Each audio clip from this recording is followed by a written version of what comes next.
I think it's wonderful. I think it's absolutely a tremendous tool that we all have access to, that we should get it, and it should be in the education system. So in terms like the practical application of breathing, recent with the English football team, and they had a penalty shootout, and you can imagine a youngster approaching a ball and all that psychological pressure, not just with the fans in the stadium, but knowing that there's an entire nation looking at him.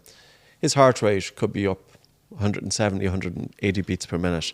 And at that level of a heart rate, the degree of psychological stress is going to be enough that it's going to put you off the shot, because you're not going to have your full focus on the ball.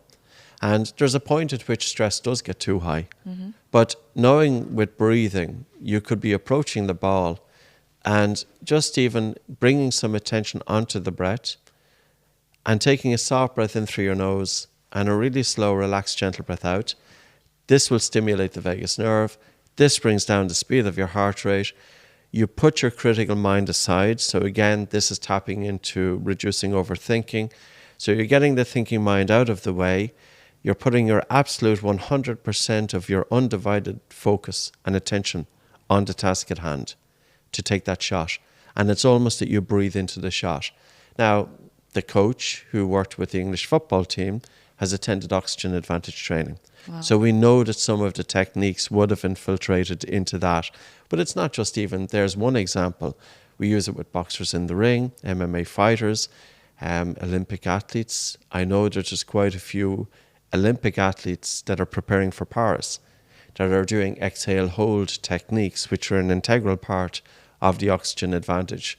First responders, police, and sometimes people say to me, well, why would you be working with, say highly trained police forces? These would be individuals who are equipped.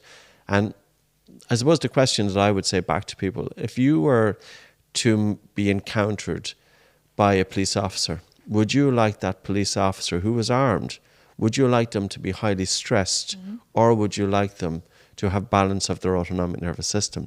Because we're all human at the end of the day, and if our stress levels are too high, we're more liable to make mistakes. And a mistake at that level is different than a mistake in a corporation.